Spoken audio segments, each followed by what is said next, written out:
I've been working with Cam for about, well, just over a year now, I think. Your days with Cam, they tend to be quite different. Cam really likes going on walks and doing different type of walking-based activities, and this is one of his favourite places here, just near the Bumble Bridge, that little park. He has his routine, so like Wednesdays, Thursdays, Fridays, he has similar sort of things happen, but every week he does do different things. So sometimes he sees on his computer, he'll be watching YouTube and he's saying like Lightwater Valley, for example. And been saying, Lightwater Valley, so we've done that. Or he can choose from his pictures, like what we've got here, put that on his board, and then we can do that. So one of the main things to prepare sort of before you're going out with Cam is sort of have a set plan of where you're going. First we're going for a walk, and then we're going to have a McDonald's, and then we're going to go home and make sure everyone's very clear with that and there's no confusion. Then you also want to pack a bag and maybe bring, well, his medication, different devices for getting litter out of tricky places, rubbish bags, coats, water, anything like that really. So one thing you're always going to do with Cam, it don't matter where you go, you're going to be getting the litter. It don't matter like where it is or what it is. With Cam, everything has to be where it's supposed to be, kind of thing. So with litter, for example, that's supposed to be in the bin in Cam's eyes. So when you're out walking with Cam, and if you see rubbish like that, you'll have to get it either way. But that one was real easy. It was normally up in a tree or behind a fence or something like that, but you can't avoid it, to be honest. 90% of the time, if there's an issue, it's litter related. So we've started saying, the street sweepers will get it, which is doing quite well. So if Cam is agitated, for example, and he's real upset that we can't get this thing, that you can do, put things in place sort of like that, give the solution, such as saying, the street sweepers will get it.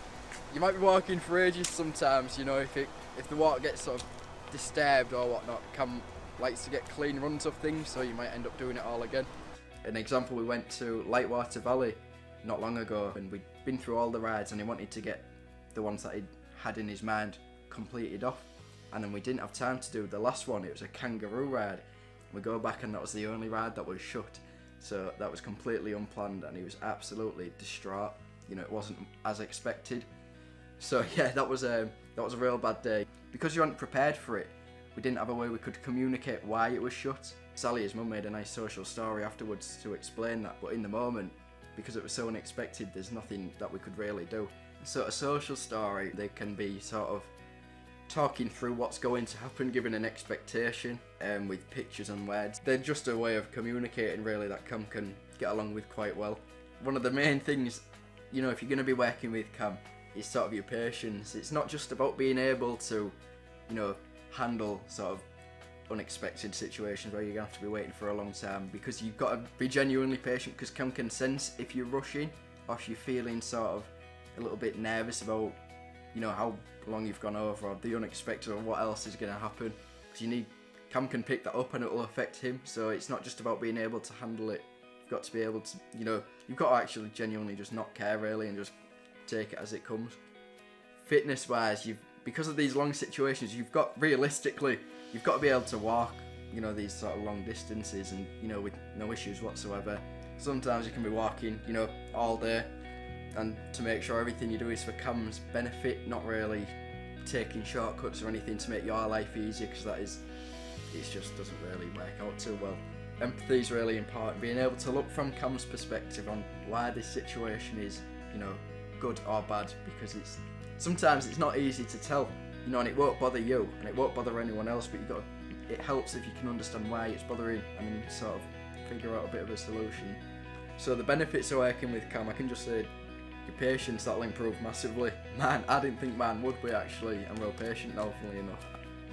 You get sort of a deeper understanding of sort of your surroundings. You don't even notice it, but Cam is so sort of tuned into everything. He sees everything that you wouldn't even know existed before, so it makes you more aware of stuff. He's a very complex individual, so it does give you sort of a good amount of learning experience as well for in the future. I started working with Cam just before I turned 17, I want to say, or just after I turned 17 even, and I've given me a real good head start into my career doing that year that I wouldn't have had any other way. What matters to Cam matters to us. It's Cam's life, Cam's vision of his world. we are recruiting a very special team to support Cam into his first home in January 2024. So, if you're ready to join Fynn and do things in Cam's way, we want to hear from you. For more information on working with Cam, contact us at affinitytrust.org or call 01844 267 816. Affinity Trust. Together, we make it possible.